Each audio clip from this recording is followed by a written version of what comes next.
My son's face was shattered. Ex-wife's new husband did it. He disrespected me. Hospital report says hammer. 37 fractures. Reconstructive surgery. Her husband's a UFC fighter. 18-0 record. Thinks he's untouchable. I was Marine Corps Combatives champion. 8 years undefeated. I waited at his gym. He came out laughing. 4 minutes later, paramedics arrived. His corner screamed. His entire face is backwards. Joel Warren had learned 3 things in 20 years of brutal hand-to-hand combat. Pain was temporary, fear was a choice, and violence solved problems that words couldn't. The 3rd lesson made him dangerous. The first 2 made him unstoppable. He sat in his truck outside Mercy General Hospital, staring at his phone. The text from his ex-wife, Charlotte, had arrived 40 minutes ago. Nathan's in the ER. You need to come now. No details, no explanation. Just those 8 words that turned his blood cold. Joel was 43, built like a sledgehammer wrapped in leather with gray threading. Through his dark hair and scars mapping his knuckles like a brutal geography lesson. He'd spent 8 years as the Marine Corps combative champion before an honorable discharge brought him back to civilian life. Now he worked as a construction foreman, building things instead of breaking them. Most days that was enough. He pushed through the hospitals. Automatic doors, his boots clicking against linoleum as he navigated toward the emergency wing. A nurse tried to stop him, but something in his eyes made her step aside. He'd worn that expression in Fallujah, in training rings, in places where hesitation meant death. Charlotte stood outside a treatment room, her mascara smeared, her new last name. Preston, still strange to Joel's ears even 3 years after the divorce. She'd been Charlotte Warren once. She'd promised him forever once. That was before she decided a construction foreman's paycheck wasn't enough. Before she met someone who could give her the life she wanted. Joel, her voice cracked. It's bad. What happened? She couldn't meet his eyes. Brandon and Nathan had a disagreement. Joel's jaw tightened. Brandon Chambers, the UFC fighter, Charlotte's new husband, the man who moved into Joel's old house, who slept in Joel's old bed, who played stepfather to Joel's 14-year-old son. What kind of disagreement? Nathan was being disrespectful. Brandon tried to discipline him, and things got out of hand. What happened? The door opened, and Dr. Minnie Duncan emerged. Her surgical scrubs still spotted with blood. Joel's blood. Nathan's blood. Mr. Warren, I'm Dr. Duncan. Your son is stable, but he suffered severe facial trauma. 37 fractures across his orbital bones, cheekbones, nose, and jaw. The weapon was a hammer. Joel's world narrowed to a pinpoint. A hammer. We've scheduled reconstructive surgery for tomorrow morning. He'll need multiple procedures over the next year. Right now he's sedated. You can see him, but prepare yourself. The room spun. Joel had seen carnage before. IEDs, firefights, training accidents that ended careers. But nothing prepared a father for seeing his son's face destroyed. Nathan lay motionless, his head wrapped in bandages, tubes running from his arms, machines beeping steadily. What Joel could see of his face was swollen beyond recognition. Purple and black, shaped. Wrong. He disrespected me. That's what Charlotte said. Brandon told her disrespect. The word rattled in Joel's skull like a bullet casing. He stood there for 2 minutes, memorizing every visible injury, every tube, every beep. Then he walked out without a word. Charlotte tried to follow him. Joel, wait. He spun on her so fast she stumbled backward. Where is he? Brandon, he's at the gym. Joel, please don't. Did you call the police? Her silence was answer enough. That's what I thought. Joel headed for the exit. He didn't mean for it to go that far. Charlotte called after him. Nathan pushed him. He was defending himself. Joel stopped, turned slowly. Your husband put a hammer to our son's face. 37 times he swung. That's not defense, Charlotte. That's what I used to do to enemy combatants who needed information. Brandon's a fighter. He's trained. If you go after him, then maybe he'll remember what real fighting looks like. Joel drove to his apartment in silence. His mind calculating. Processing. Planning. He'd learned patience in the Marines, learned to recon a target before engaging, learned to identify weaknesses and exploit them. Brandon Chambers thought he was untouchable because he was 18-0 in the UFC, because he did beaten everyone they put in front of him, because he was young and fast and brutal in the cage. But the cage had rules. The street didn't. Joel's apartment was sparse. A one-bedroom above a hardware store furnished with a couch, a TV, and memories. He kept his life simple after the divorce. Most of his money went to Nathan's college fund. The rest paid for rent and food, and the occasional drink at O'Malley's bar down the street. He opened his closet and pulled out a locked case from top shelf. Inside were his Marine Corps dress uniform, his medals, and a leather journal filled with techniques he'd learned in combatives training.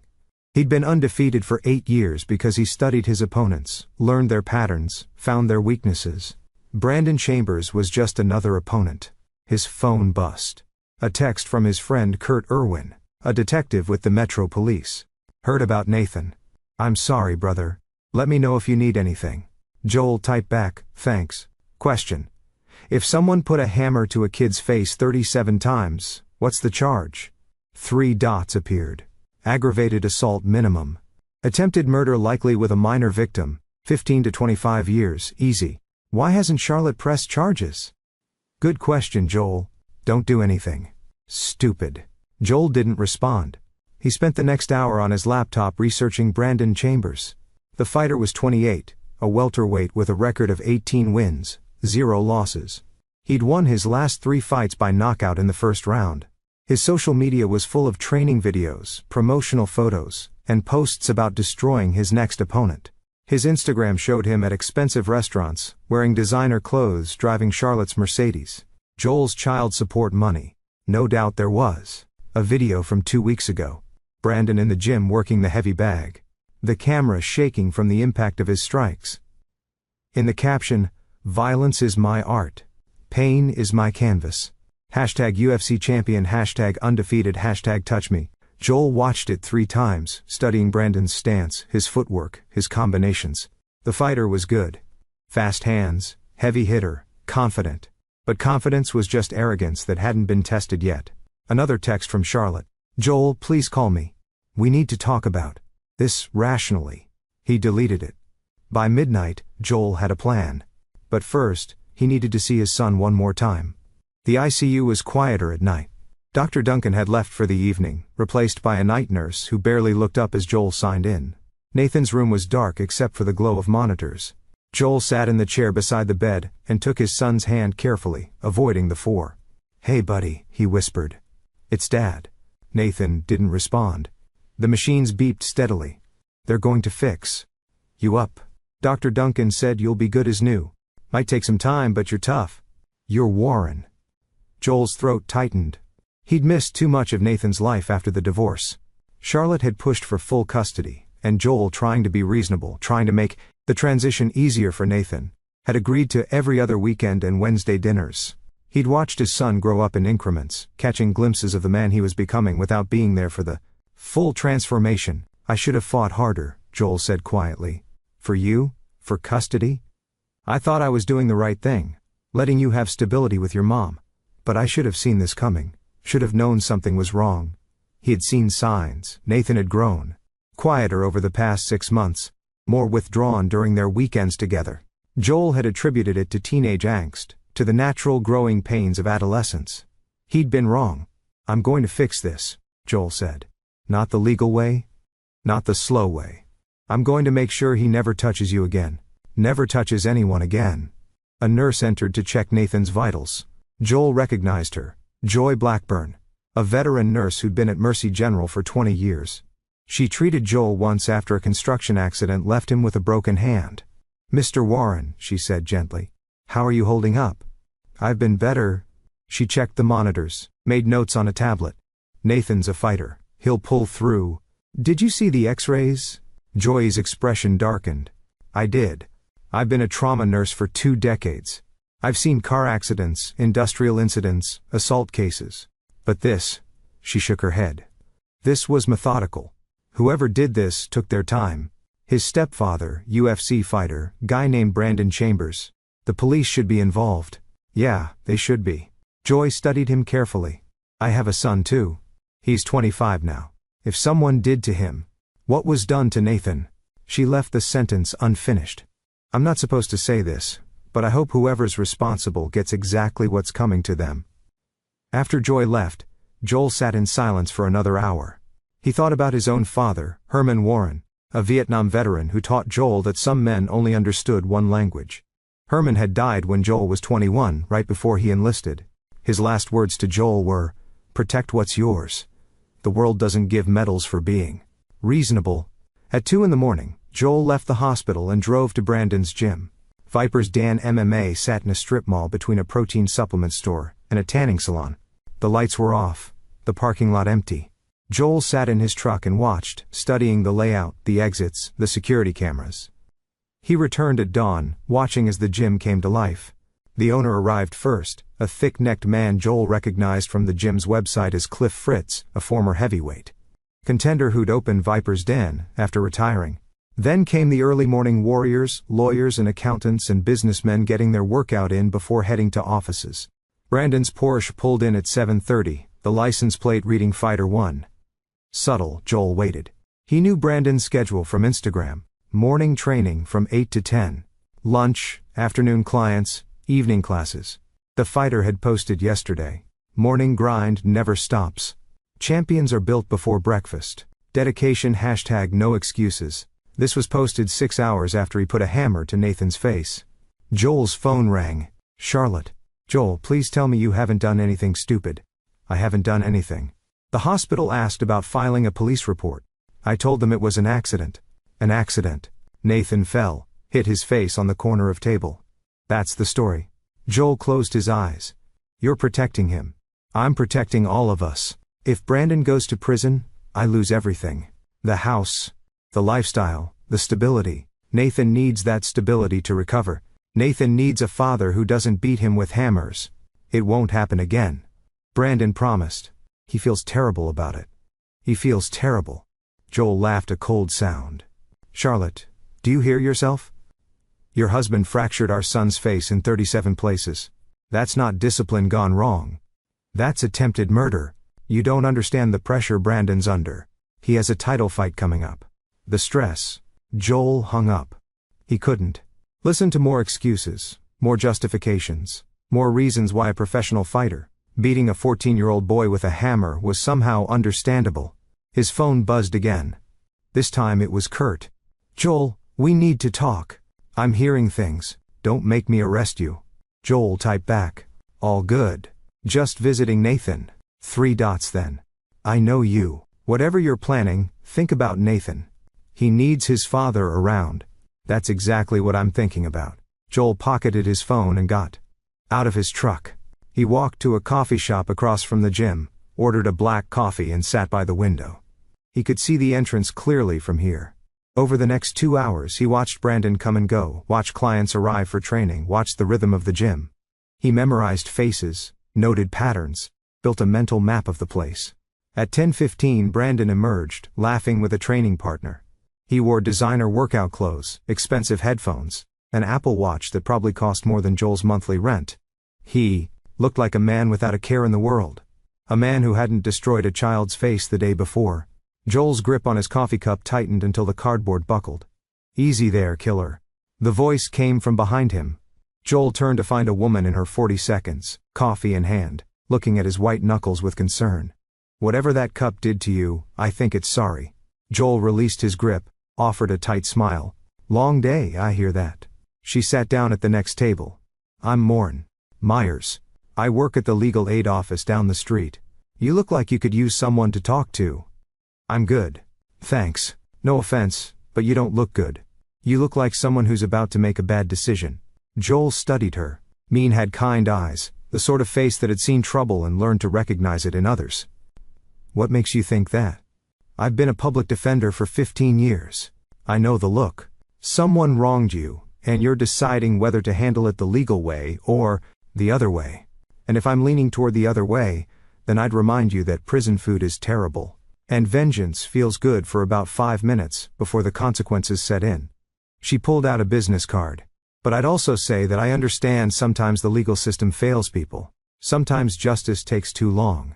Sometimes the only way to protect what you love is to step outside the lines." Joel took the card. "You're not a very good public defender." "I'm an excellent public defender. I'm also a realist." She stood, finished her coffee. "Whatever you decide, be smart about it. Don't let emotion make you sloppy." After she left, Joel sat for another 20 minutes. Mean was right. Emotion made people sloppy. Joel had seen in combat, in training, in fights. The moment someone got angry, they got predictable. He couldn't afford to be predictable. At noon, he drove to his construction site. His crew was already working, and his foreman, a burly man named Oscar Skinner, waved him over. "Boss, you look like hell. My son's in the hospital. Facial reconstruction surgery." Oscar's expression darkened. "Jesus. What happened?" His stepfather happened. Brandon Chambers, the fighter. Oscar had met Nathan a few times at company picnics. That piece of, "What are you going to do?" "I don't know yet." "Yes, you do."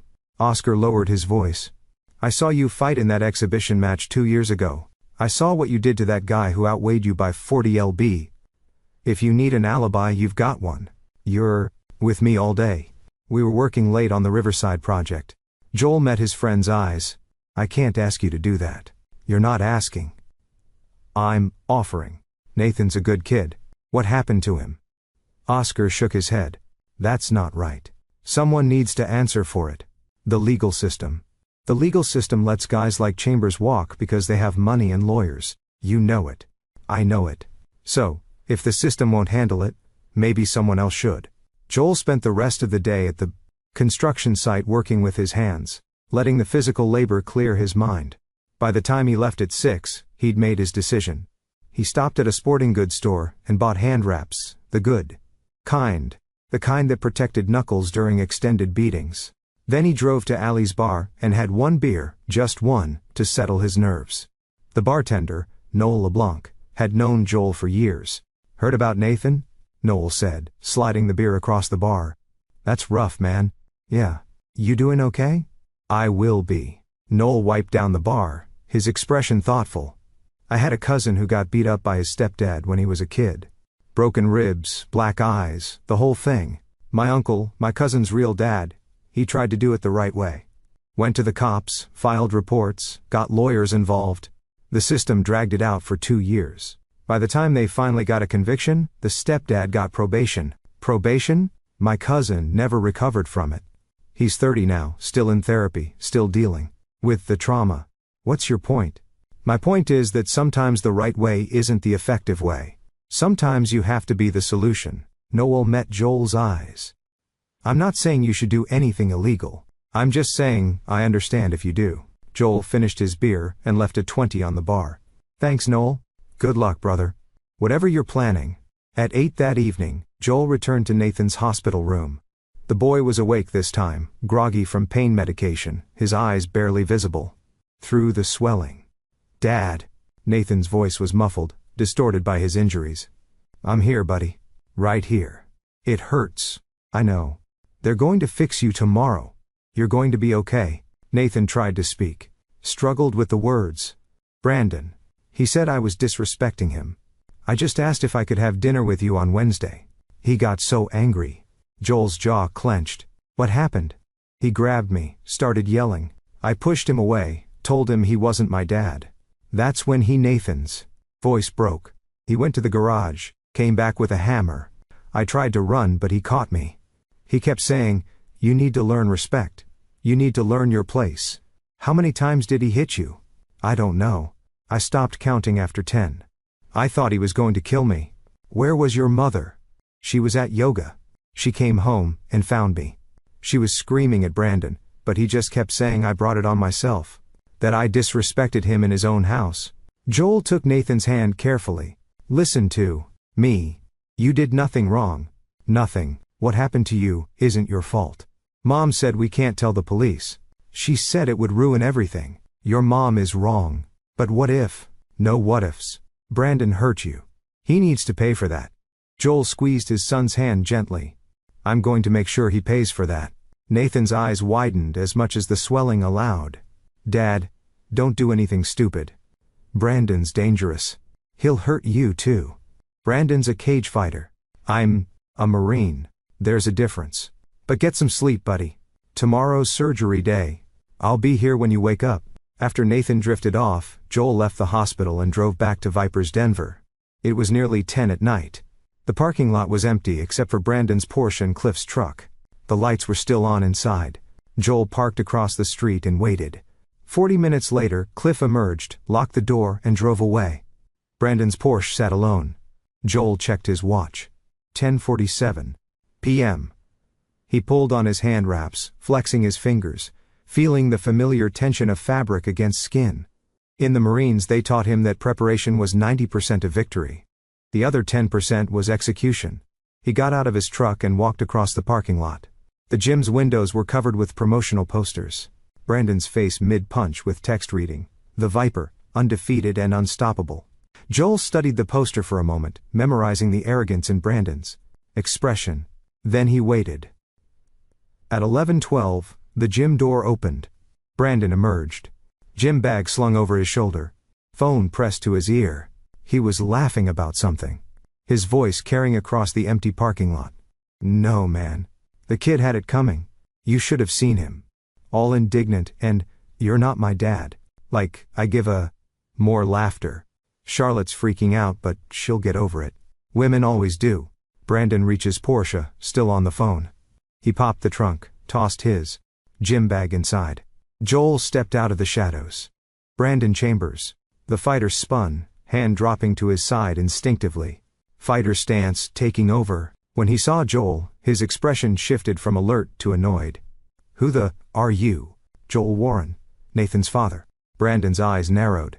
Then recognition dawned. A smile spread across his face. "Oh. You're Charlotte's ex, the construction worker." He laughed.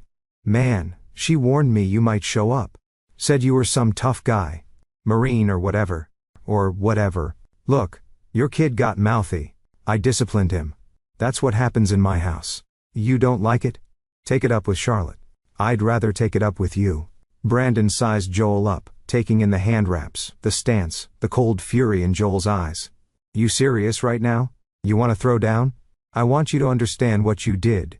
What I did was teach your brat some respect. Something you clearly failed at." Brandon tossed his phone into his car.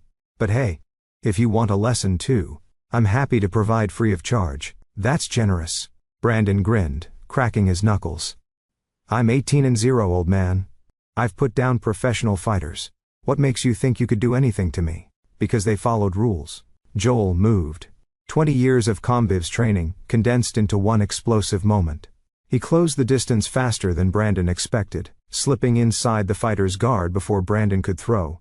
Joel's first strike was a palm heel to Brandon's solar plexus, driving the air from his lungs. While Brandon gasped, Joel stepped behind him, wrapped his arm around Brandon's throat and squeezed. Brandon thrashed, trained instincts taking over. He tried to peel Joel's arm away, tried to drop his weight, tried everything they'd taught him in jiu-jitsu. But Joel had learned these techniques from men who used them to kill, not to win trophies. He maintained pressure, cutting off blood flow to Brandon's brain. 15 seconds. Brandon's struggles weakened. 20 seconds. His movements became sluggish. 25 seconds. He went limp. Joel released him, letting Brandon collapse to the pavement. The fighter coughed, gasping for air, his face red. Before he could recover, Joel grabbed his right hand and stomped on the wrist, hyperextending the joint. Brandon screamed. "That's one," Joel said calmly. He stomped on Brandon's left wrist. Another scream. "That's two." Brandon tried to scramble away, but Joel was already on him. He dragged the fighter to his feet and drove a knee into his ribs, feeling them crack. Brandon doubled over, and Joel delivered an elbow to the back of his head, dropping him again. "How many times did you hit my son?" Joel's voice was ice. 737 fractures. Brandon lay on the ground, groaning, trying to curl into a protective ball. Joel stood over him, methodical, precise. This wasn't about anger anymore. This was about mathematics, about balance, about making sure Brandon understood the cost of what he'd done. Joel grabbed Brandon's left leg and twisted, applying pressure to the knee joint. Brandon howled. "You used a hammer," Joel said. "Because you knew you needed a weapon to do that much damage to a child. You're not a fighter. You're a coward." He released the leg and kicked Brandon in the ribs again. Then again, each strike measured, controlled, designed to cause maximum pain without killing.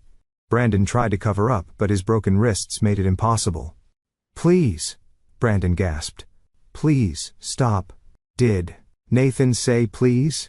Joel crouched beside the fighter. Did he beg you to stop while you were beating him? I'm sorry. I'm sorry. No, you're not. But you will be. Joel stood and delivered one final kick to Brandon's face, feeling teeth break beneath his boot. Brandon went still, unconscious, blood pooling on the pavement. Joel pulled out his phone and dialed 911. I need an ambulance at Viper Dan MMA. Man down. Facial injuries. He hung up before they could ask questions. He looked at Brandon one last time. The fighter's face was destroyed, nose shattered, orbital bones crushed, jaw broken. 37 fractures, maybe more. Poetic justice. Joel walked back to his truck and drove away. 3 blocks later, he pulled over and called Kurt. Joel, I need to tell you something. A pause. Where are you? Heading home. Listen. I was at the hospital with Nathan all night. Oscar Skinner can confirm I was with him at the construction site all day today. Noel Adali saw me earlier this evening. Joel. Brandon Chambers. Assaulted my son with a hammer. 37 fractures. Charlotte refuses to press charges. The system failed Nathan. Someone had to do something. Another pause. Did you do something? Hypothetically, if someone beat Brandon Chambers nearly to death in the parking lot of Jim, would that someone face murder charges if Brandon dies? Jesus Christ. Joel. Answer the question. Depends on intent. If someone intended to kill him, that's attempted murder, or murder. If someone intended to hurt him to make him understand what he did and things went too far, that's aggravated assault, maybe manslaughter if he dies. With a good lawyer, self-defense could play. Brandon's a professional fighter. Any reasonable person would fear for their life in a confrontation, even if that person sought out the confrontation. Joel, I can't be having this conversation. I understand. Thanks, Kurt. Wait. Joel hung up and removed the battery from his phone. He drove home in silence, his knuckles throbbing beneath the hand wraps. When he got to his apartment, he burned the hand wraps in the kitchen sink, flushing the ashes down the toilet. Then he showered, washing away any trace evidence, watching the water circle the drain. His hands shook as he dried off, not from fear, from adrenaline crash, from the weight of what he'd done. He'd ended men before in combat in defense of his country. But this was different. This was personal. This was a choice. He thought about Nathan in that hospital bed, face destroyed, asking his father not to do anything stupid. Joel lay in bed staring at the ceiling, waiting for the knock on the door that might never come. Joel woke at 5:30 to his phone buzzing. He'd replaced the battery during the night. The screen showed 3 missed calls from Charlotte, and 7 from various news outlets. He ignored them all and drove to the hospital. Nathan was already in pre-op, groggy from the sedatives. Joel held his hand while Dr. Duncan explained the procedure. Titanium plates to reconstruct the orbital bones, pins to stabilize the jaw, grafts to repair the shattered cheekbone. He'll be in surgery for 8 to 10 hours. Dr. Duncan said, "We'll do our best. I know you will." After they wheeled Nathan away, Joel sat in the waiting room and finally checked his phone. The news headlines were everywhere. UFC fighter Brandon Chambers in critical condition after brutal assault. The Viper hospitalized with life-threatening injuries. Police search for suspect in attack on welterweight contender. Joel opened the article. Brandon had been found by paramedics at 11:47 p.m. unconscious in the parking lot of Viper Den MMA. His injuries included shattered orbital bones, broken nose, fractured jaw, 3 broken ribs, 2 broken wrists, damaged his left knee, and 33 broken or missing teeth. He was in a medically induced coma at Mercy General, the same hospital where Nathan was being operated on. Different hospital would have been better, Joel muttered. His phone rang. Charlotte. You son of a... Charlotte, don't play stupid. I know it was you. The police. Know it was you. Brandon's in a coma because of you. Is he? That's unfortunate. You're going to prison. I'm going to make sure you go to prison for what? I was with my son all night. Check the visitor logs. You left at 11. Brandon was attacked at 11:15. Plenty of time to drive home, which I did. Oscar Skinner saw me at midnight. We had a beer, talked about the Riverside project. You're lying. Prove it. Charlotte was crying now, her voice breaking. Brandon could die. Do you understand that? He could die, and it would be your fault. Nathan almost died, but that didn't seem to bother you much. That was different. Ow. Brandon didn't mean to hurt Nathan that badly. It was an accident. 37 fractures isn't an accident, Charlotte. It's attempted murder, and you let him get away with it. So, someone else had to deliver justice. It wasn't your place. I'm his father. It's exactly my place. Joel hung up. 2 minutes later, Kurt arrived. We need to talk. They went to the cafeteria, found a quiet corner. Kurt looked exhausted, the sort of tire that came from working all night. I've been up since midnight, Kurt said. Got called to the scene. Brandon Chambers beaten nearly to death. My partner immediately said, check the ex-husband. So, I did. And you were the hospital from 9 to 11 p.m. Multiple witnesses confirmed that, including nurses and the security guard. After that, your timeline gets fuzzy. I went home. Anyone see you? Not until midnight when Oscar stopped by. Convenient timing. Oscar likes to check in. He's a good friend. Kurt leaned forward. Joel, I'm going to tell you something off the record. If this conversation ever comes up in court, I'll deny it. Understood? Understood. Brandon Chambers is a piece of, I responded to 3 domestic calls at his previous address before he moved in with Charlotte. 2 different girlfriends. Both cases mysteriously dropped when they got paid off. The guy has a history of violence against women and anyone else he perceives as weak. Sounds like a stand-up citizen. My point is, I get it. I understand why someone would want to hurt him. Hell, I understand why someone would want to kill him. But you need to understand that we have an investigation. We have witnesses placing a truck matching your truck's description in the area. We have motive. We have opportunity.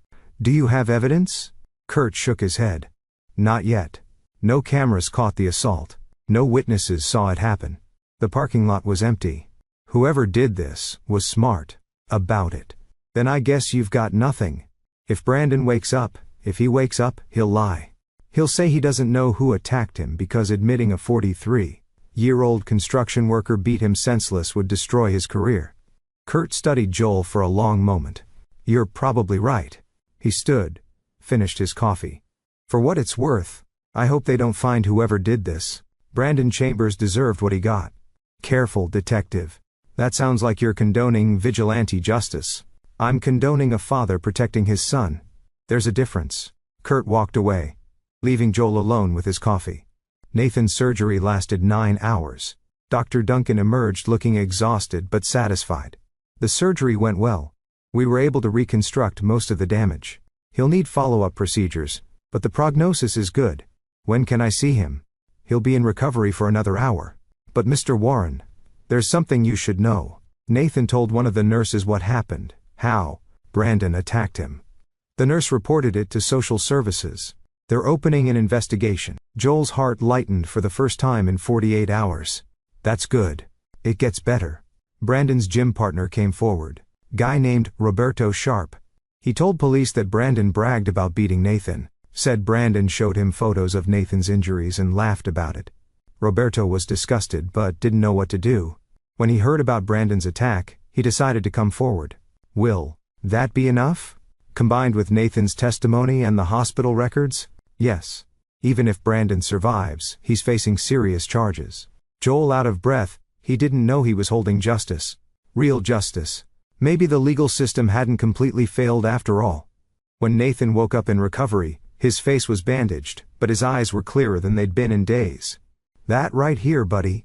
They said the surgery went well. It did. You're going to be okay. Nathan's eyes welled with tears. I heard the nurses talking. They said Brandon was attacked. Did you? I visited him to talk. Man to man, we had a disagreement. That sometimes the world needs people who are willing to step outside the lines to protect what matters. I'm not saying it's right. I'm not saying it's legal, but I'm saying I'd do it again in a heartbeat if it meant keeping you safe. Nathan was quiet for a moment. What's going to happen to you? I don't know yet. But whatever happens, it was worth it. I don't want you to go to prison because of me. I won't. I was careful. I was smart. And even if I wasn't, I'd rather be in prison. Knowing you're safe than free. Knowing you're in danger. Over the next week, the case against Brandon Chambers built rapidly. Roberto Sharp's testimony opened the floodgates. 2 of Brandon's ex-girlfriends came forward with their own stories of abuse. Charlotte, faced with mounting evidence, finally admitted to police that Brandon had attacked Nathan with a hammer. She filed for divorce the same day. Brandon woke from his coma on day 6. His face, like Nathan's, would require multiple reconstructive surgeries. His fighting career was over. The damage to his orbital bones meant he'd never be medically cleared to compete again. When police questioned him about his attack, he claimed not to remember anything exactly as Joel predicted. But Roberto's testimony, combined with Charlotte's statement and Nathan's account, was enough. The DA charged Brandon with aggravated assault of a minor, child endangerment, and attempted murder. Bail was set at $2 million. As for Joel's involvement in Brandon's beating, the investigation stalled. Without witnesses, without physical evidence, without Brandon's cooperation, the police had nothing but suspicion. Kurt told Joel the case would likely go cold.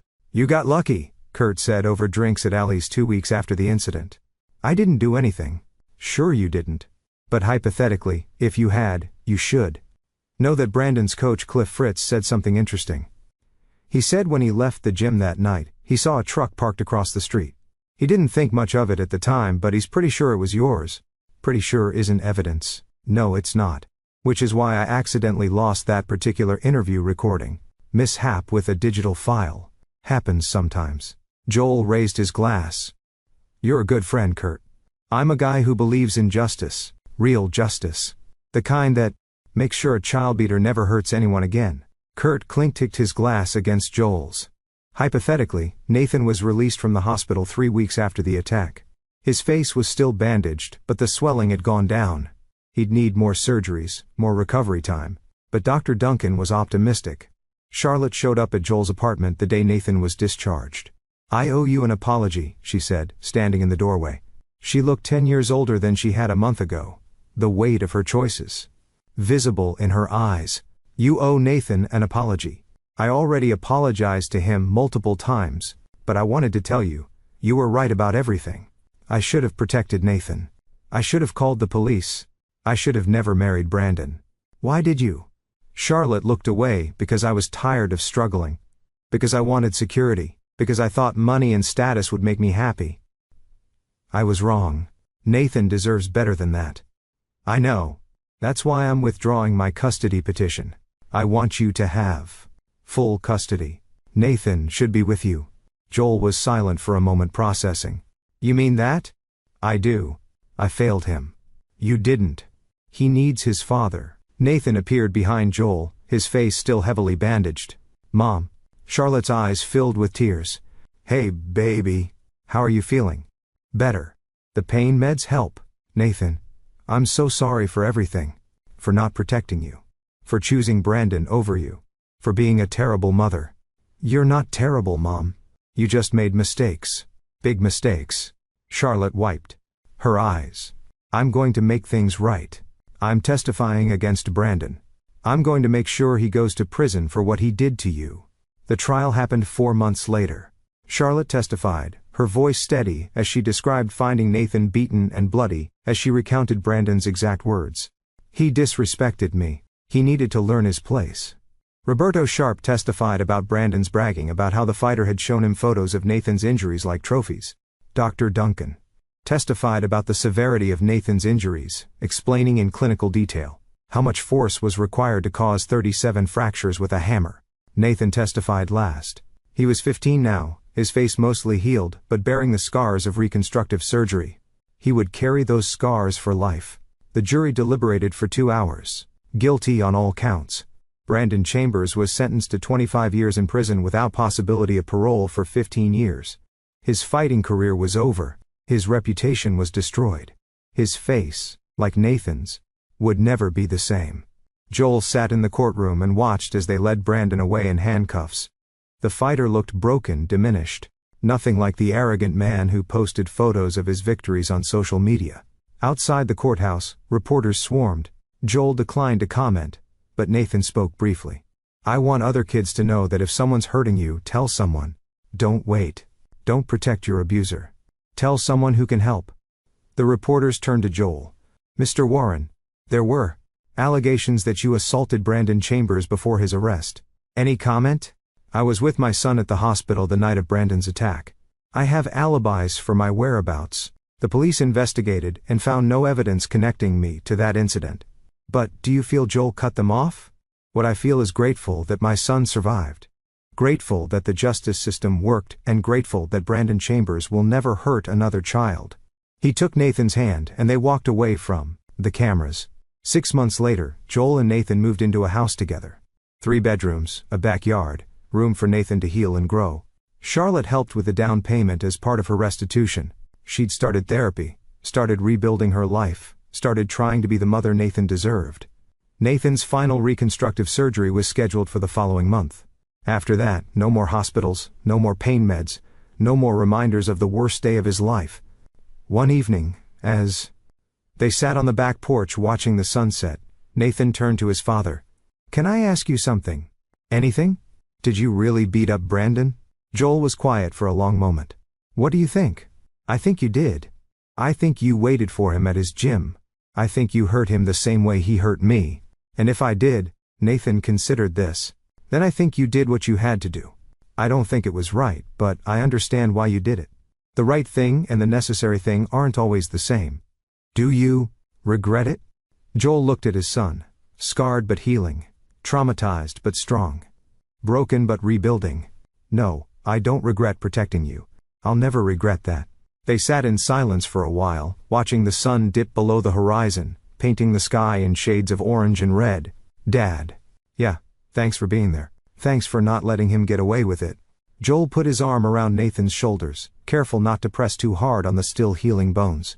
"That's what fathers do, buddy. We protect what's ours, no matter what it costs."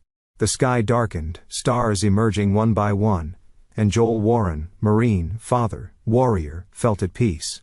He'd crossed lines that most men never crossed. He'd done things that would haunt him on quiet nights, but his son was safe. His son was healing. His son would grow up knowing that his father would walk through fire for him. And in the end, that was all that mattered. The law had its justice. Joel had his own. Sometimes the two weren't the same. Sometimes a father had to be both protector and avenger, both shield and sword. Joel Warren had been both. And he'd do it again without hesitation. Because some things, some people, were worth any cost. Even 37 fractures worth. This is where our story comes to an end. Share your thoughts in the comments section. Thanks for your precious time. If you enjoyed this story, then please make sure you subscribe to this channel. That would help me a lot. Click on the video you see on the screen, and I will see you